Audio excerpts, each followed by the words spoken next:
शनिवार और रविवार होता है, वो मैंने अपना दिन स्पेशल निकाल रखा है सेवा के लिए। दिनचर्या मतलब क्या रहती है आपकी सर? सुबह कितने बजे आप उठते हो, क्या आपका पूरा दिन का शेड्यूल रहता है, वो थोड़ा सा बताओ एक बार ताकि। तो उनका रिएक्शन बड़ा मस्त होता है अच्छा। कि यार ऐसा भी होता है जन्मदिन, तो हम बता देते हैं हाँ भाई ऐसा भी होता है। मतलब चलो है कि हम तो यूनिक के प्रैक्टिकल नॉर्मल लोग होते हैं, उनको भी सेवा करनी चाहिए, चाहे वो सेवा किसी भी प्रकार की हो। मेरे को बड़ी खुशी होती है ये बात बताने में। हम 8 से 10 लोग हैं और सारे ही हम हैंडीकैप हैं।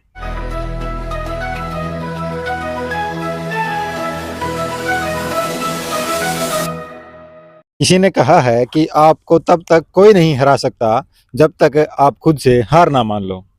ये लाइनें मैं आपको इसलिए सुना रहा हूं क्योंकि आज हम जिस व्यक्ति से बात करने वाले हैं, हालांकि कुदरत ने उनको पूरा शरीर भले ही ना दिया हो, लेकिन उनको विकलांग कहना उनका अपमान होगा, अनादर होगा। क्योंकि जिस एनर्जी से कार्य वो करते हैं, एक पूरे शरीर के साथ भी व्यक्ति संकोच करेगा, हिचकेगा और उतनी एनर्जी के साथ शायद कार्य ना कर पाए जितनी एनर्जी के साथ में समाज सेवा तक का एक बड़ा जिम्मा सर ने अपने कंधों पर उठा रखा है। आज हम एक ऐसी ही शख्सियत से बात करने वाले हैं। तो सबसे पहले मैं सुखदेव स्वागत करता हूं आपका संवाद जंक्शन के साप्ताहिक कार्यक्रम वार्ता आपसे में। और आज हमारे साथ जुड़े हैं सनी शर्मा जी, जो कि एक विकलांग आश्रम चलाते हैं, पवन पुत्र बन करके। अपने कुदरत ने जो उनको पैर नहीं दिए, लेकिन अपने साधन पर 2 पैर अलग से लगा करके वो जिस तरीके से समाज सेवा करते हैं वो एक सराहनीय कदम है। और आज उनसे बात करके शायद आप लोगों की जिंदगी की जो परेशानी है वो कुछ हद तक कम हो। तो आइए आपकी मुलाकात करवाते हैं सनी शर्मा जी से। भाई शुरुआती जीवन की अगर बात करें तो एक तो विकलांग का जीवन होता है वो बड़ा कष्टदायी होता है। जैसे चलने में, फिरने में, उठने में, बैठने में, घूमने में, फिरने में जो बहुत सारी दिक्कतें आती हैं, तो काफी मतलब समस्याओं का सामना करना पड़ता है। लेकिन जैसे जैसे हमने लोगों को देखा, भाई जो हमसे भी जो दिव्यांग भाई ज्यादा है या कम है, तो हमने कभी अपने आप को दिव्यांग नहीं माना भाई जी। बिल्कुल। और परेशानियां तो जैसे जो एक नॉर्मल आदमी है उसके जीवन में भी बहुत सारी परेशानियां आती हैं, और दिव्यांग भाई के जीवन की जो परेशानियां होती है वो काफी हद तक है, काफी जब बहुत ज्यादा होती हैं। काफी सारे सपनों को उन्होंने मारना पड़ता है।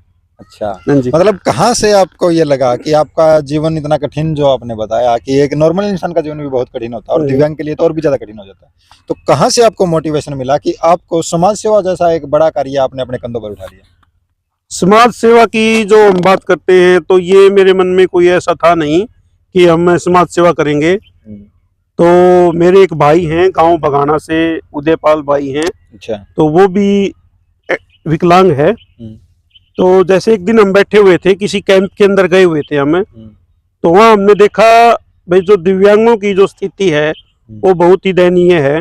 बिल्कुल। और आज जो हम समाज में देख रहे हैं भाई, काफी सारी जैसे बर्थडे पे काफी सारे पैसे उड़ा देते हैं लोग, या मैरिज एनिवर्सरी पे, मतलब करना चाहिए लेकिन ऐसा नहीं है कि बेफालतू का खर्च करना चाहिए। तो हमारे दिमाग में एक चीज आई कि हमने एक विकलांग आश्रम की शुरुआत करनी चाहिए। अच्छा। जिसमें उन दिव्यांग लोगों को रखा जाए जो आज के दिन बेसहारा हैं, और जो कमियां जैसे समाज के अंदर जो आज कमियां देखते हैं दिव्यांग समाज के, व्हीलचेयर के लिए भी एक विकलांग भाई को काफी स्ट्रगल करना पड़ता है। बिल्कुल। तो हमने समाज के अंदर एक मैसेज दिया, भाई आप अपना जैसे जन्मदिन है या मैरिज एनिवर्सरी है या और कुछ शादी ब्याह का जो प्रोग्राम घर में होता है, उसमें हमारी अगर कुछ हेल्प की जाए तो हमें जो दिव्यांगों के उपकरण होते हैं वहां से हम पैसे हमसे लेके और उन दिव्यांगों के जो उपकरण हमने देने का काम किया। अच्छा। तो हमारे मन में ऐसा कुछ नहीं था भाई, हमें जो परमात्मा की विशेष कृपा है,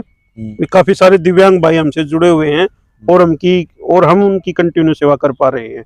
अच्छा। वो सेवा चाहे किसी भी प्रकार की हो, जैसे आश्रम में रखना होता है या फिर बाहर किसी को व्हीलचेयर दे के आनी होती है या ट्राईसाइकिल की जरूरत है, ये सब चीजें हमने। कितने लोगों की टीम आपके साथ जुड़ी है जो मदद करती है? मेरे को बड़ी खुशी होती है ये बात बताने में। हम 8 से 10 लोग हैं और सारे ही हम हैंडीकैप हैं। सारे ही विकलांग? बिल्कुल जी। अच्छा। सारे ही विकलांग कहना, मैं माफी चाहूंगा, विकलांग कहना उनको मैं मानता हूं कि कहीं ना कहीं गलत है, क्योंकि जिस हौसले से आप कार्य करते हो कोई भी आपको विकलांग नहीं कह सकता। हालांकि कुदरत ने शरीर नहीं दिया वो अलग बात है। देखो ये कोई विशेष बात है नहीं भाई, शरीर ना दिया, लेकिन हम मानते हैं परमात्मा ने हमको दिमाग दिया। बिल्कुल बिल्कुल। और जो हमने कार्य करना चाहिए हम वो अच्छे से आज कर रहे हैं। और मैं सभी को मैसेज भी देना चाहूंगा आपके इस वीडियो के माध्यम से कि जो नॉर्मल लोग होते हैं उनको भी सेवा करनी चाहिए, चाहे वो सेवा किसी भी प्रकार की हो। ये नहीं कहता कि आप विकलांगों की ही सेवा करो, कुछ भी करो, भाई आप समाज सेवा से जुड़े कुछ भी करिए करो, लेकिन वो लोगों के हित में होने चाहिए। ऐसा कार्य जरूर करने चाहिए आपको भी।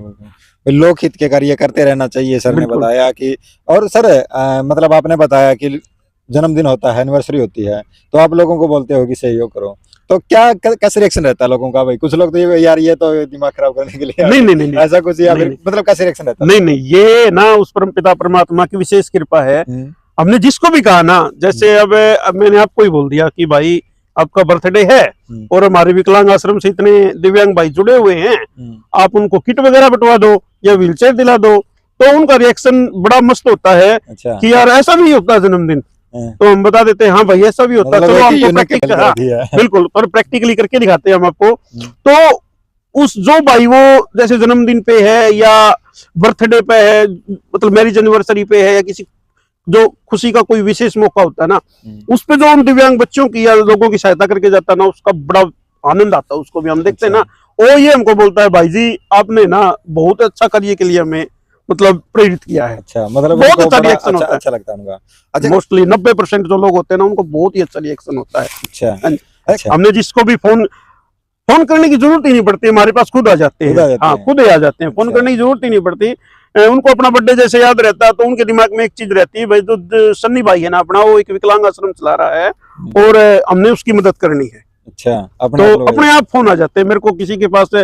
और बाय द वे किसी को याद भी दिलाना होता है ना, तो परमात्मा की दया से किसी ने मना नहीं किया आज तक। भाई तेरे आप है ना जो काम कर रहे हैं, लोग ये बोलते हैं भैया आप जो काम कर रहे हैं ना, आप बहुत बढ़िया काम कर रहे हो और हम आपके साथ हैं। किसी भी प्रकार की जरूरत पड़े ना, तो आप मेरे को बता दियो। सन्नी भाई, आप समाज में एक बड़ा मैसेज देने का काम कर रहे हो, तो क्या रूटीन क्या रहती है आपकी? जैसे लोग निराश हो जाते हैं, सुसाइड तक लोग कर लेते हैं, मतलब पूरा शरीर होने के बावजूद भी वो इतने परेशान हो जाते हैं कि वो सुसाइड तक कर लेते हैं, इतना बड़ा कदम उठा लेते हैं।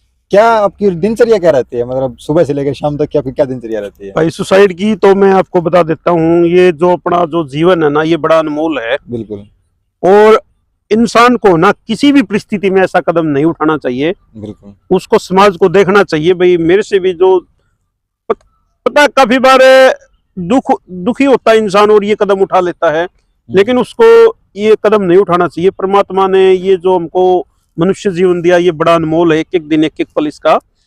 और अपने लिए कम और लोगों के लिए अगर ज्यादा जियोगे ना, तो सुसाइड का तो कोई नाम ही नहीं। अपने लिए कम और लोगों के लिए ज्यादा जियोगे। एक बड़ी बात बताई है भाई साहब ने कि अपने लिए कम और लोगों के लिए ज्यादा जियो। जो दिनचर्या होती है भाई, सुबह जैसे 6 बजे सर्दी में, और गर्मियों में जैसे 5 बजे उठ जाते हैं हमें। अच्छा। और 6 बजे जैसे हमें अपना जो रूटीन के काम हो करके, जो मंडे से फ्राइडे जो होता है मेरा ऑफिस का टाइम होता है। अच्छा। और पब्लिक हेल्थ में मैं जॉब करता हूँ। अच्छा।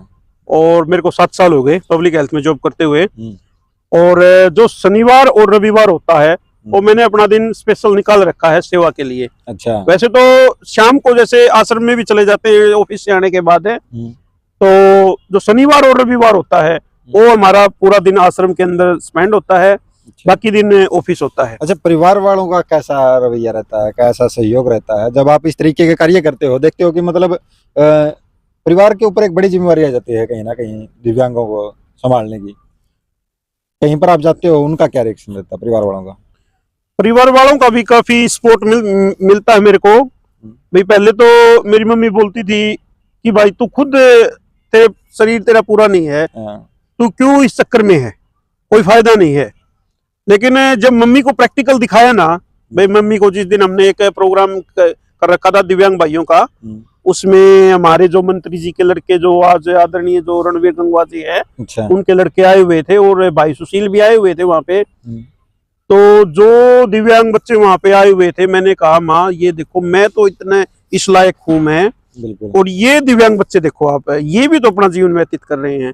तो उस दिन के बाद मेरी माँ ने ये नहीं बोला मेरे को भाई तू आश्रम के काम को के लिए कहाँ जा रहा है या कहाँ नहीं। अच्छा। हाँ, उस दिन के बाद मेरी माँ का मेरे पूरा सपोर्ट है। और मेरी माँ ने उस दिन ये कहा बेटा आपने तो गांव में वो काम करके दिखा दिया जो शायद पांव वाला भी ना कर सके। बिल्कुल बिल्कुल, मतलब तो बिल्कुल वही बातें हैं कि पूरे शरीर के साथ भी लोग हार जाते हैं। तो आगे जो आने वाली पीढ़ी है, जो लोग है आज के समय में, मतलब बहुत सी कुरीतियां समाज में फैली हुई है, क्या मैसेज देना चाहेंगे समाज में? जो आज के दिन जो समाज में कुरीतियां फैली हैं वो सिर्फ और सिर्फ अपने माइंड पर निर्भर करता है, विचारों पर निर्भर करता है। यदि हमें सोचे तो हर पल अच्छा है, और जो यदि ना सोचे तो हर पल बुरा है। तो समाज की कुरीतियां हैं, जैसे आजकल हम देखते हैं, आपने बताया जैसे लोग सुसाइड तक कर लेते हैं, या कुछ भी हो, जैसे समाज की जो कुरीतियां बहुत ज्यादा हो रखी है आजकल। तो बिल्कुल। तो जो नॉर्मल लोग ही इतने परेशान है, तो उन दिव्यांग बच्चों को क्या होता होगा, जो मतलब बोझ समझते हैं एक दूसरे को। जैसे कोई हो जाता है 6 महीने में ही लोग, उसके परिवार वाले बोल देते हैं कि ये तो बोझ हो गया हमारे पे। बिल्कुल बिल्कुल।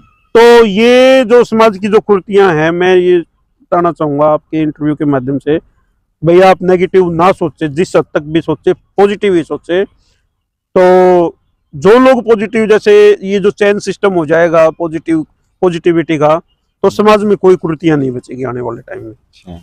अच्छा, कई बार सन्नी जी आपने तो बताया कि बहुत 90% लोगों का सपोर्ट रहता है, लेकिन जो लोग ठीक ठाक होते हुए भी, साधन संपन्न होते हुए भी नहीं मदद करते या नहीं सामाजिक कार्य करते, उनके लिए आप क्या कहना चाहेंगे? जो लोग नहीं मदद करते, ये देखो, मैं कोई विशेष टिप्पणी तो नहीं कर सकता इस चीज पे। सबका अपने अपने विचार, अपने अपने माइंड है, जी बिल्कुल। सबके होते हैं। किसी को तो पत्थर में भगवान नजर आ जाता है, बिल्कुल। और कोई साक्षात अपने माँ बाप जिन्होंने हमको जन्म दे रखा है, उन्हीं को बाहर निकाल के आश्रम में भेज देते हैं। तो वो अपने अपने विचार हैं। मैं उनको एक मैसेज जरूर देना चाहूंगा कि जो ये जीवन आपको मिला है, इसमें ये अच्छे कर्म के लिए मिला है। आप अपने लिए कम जीकर दूसरों के लिए ज्यादा जियो। आप सेवा भाव से, परमात्मा ने आपको स्पेशल इनवाइट किया है उस चीज के लिए कि आप ये सेवा कीजिए। उसको स्पेशल आपको मैसेज भेजा है। और बोलते हैं ना, ऊपर वाला जो बाजीगर है वो लेकर भी आजमाता है और देकर भी आजमाता है। और अच्छे दिनों में ना, मैं मानता हूँ, मेरा मानना है भाई, अच्छे दिनों में ना इंसान को ना बिल्कुल पोलाइटली तरीके से रहना चाहिए। जैसे पैसों का, अभी पैसा आ गया, वो सोचता रहेगा ये क्या करूं, ये क्या करूं, क्या करूं। क्योंकि मेरा यही मानना भाई, जो सेवा भाव से पीछे नहीं हटते, परमात्मा ने उन पे विशेष कृपा की है, इनवाइट किया है उसको, भाई आप सेवा के लिए आगे आओ, और वो सेवा उनको करनी चाहिए। बहुत अच्छी अच्छी बातें हैं भाई साहब ने बताई, जीवन से संबंधित है, सामाजिक कार्यों से संबंधित है, लोगों से संबंधित है, समाज से संबंधित है। तो आपका जो ये कारवां आपने शुरू किया है सनी भाई, जी, कहाँ तक लेकर के जाने का आपका इरादा है इस कारवां को, और क्या लगता है कि कहाँ तक हम काबिल हो पाएंगे, कहाँ तक हम सफल हो पाएंगे? जब बता देता हूँ भाई आपको, जब 2021 के अंदर हमने ये आश्रम शुरू किया ना, हमारे पास एक चारपाई और एक प्लेट और एक गिलास था हमारे पास, और 2 भाई थे हम। अच्छा। और आज जो हम देख रहे हैं भाई, गांव के अंदर जैसे 5,000 रुपए भी उधारे नहीं मिलते आज। अगर आप मांगोगे ना तो उसकी गारंटी ले लेते हैं। बिल्कुल बिल्कुल। और जैसे जो लोगों का सपोर्ट मिला है, जैसे हमारे जो भाई सुरेश पुनिया जी हैं, डॉक्टर नरेश अरोड़ा जी हैं, समुंदर फौजी हैं, और भी बहुत सारी शख्सियत हैं जिन्होंने 1 रुपये से लेकर 11,000, 21,000, लाख रुपए तक हमारा सहयोग किया है। अच्छा।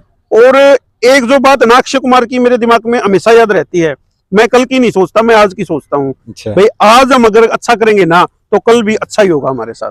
भाई मेरा मकसद यही है, जब तक ये सांस है, जब तक ये शरीर है, हम लोगों की सेवा करते रहेंगे। एक बार अपने आश्रम का मैं चाहूंगा कि आप एड्रेस और बताएं, ताकि लोग आपसे संपर्क कर सकें, हमारे जो दर्शक है वो आपसे संपर्क कर सकें। बाकी नंबर मैं नीचे मेंशन कर दूंगा भाई साहब का, जिनको भी मदद करने का मन करे, भाई साहब से मिलने का, आश्रम विजिट करने का, तो आप जरूर आइएगा और जरूर मदद कीजिएगा ऐसे लोगों की।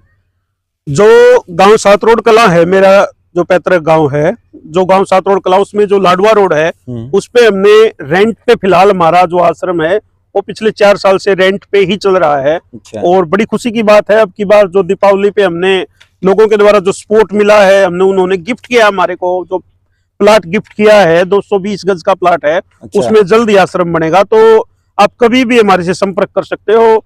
आपकी जैसे शादी है, घर में कोई खुशी का माहौल है, या बच्चे के बर्थडे पे, कभी भी आप हमारी विजिट कर सकते हो विकलांग आश्रम में, लाडवा रोड, गांव 7 रोड कला, जिला हिसार। तो ये आज के हमारे बहुत ही विशेष अतिथि साथी सनी शर्मा जी थे, और जिन्होंने अपने जीवन से संबंधित और समाज की कुरीतियों के बारे में बड़े अच्छे से, बड़े कम शब्दों में चर्चाएं की, बताया, और किस तरीके से जिंदगी की लड़ाई भाई साहब लड़ रहे हैं और लोगों को प्रेरित कर रहे हैं। ये प्रेरणा हर किसी को लेनी चाहिए। और आज का हमारा जो ये वार्ता आपसे कार्यक्रम था, ये खास करके उन लोगों के लिए रहेगा जो जिंदगी को अपनी निराशा की तरफ धकेल रहे हैं, नशे की तरफ कारगर है, नशे के तरफ आदी हो चुके हैं और उनको जिंदगी में सिर्फ निराशा, नशे, कुरीतियों के अलावा कुछ दिखाई ही नहीं देता, यहाँ तक कि सुसाइड तक लोग कर लेते हैं।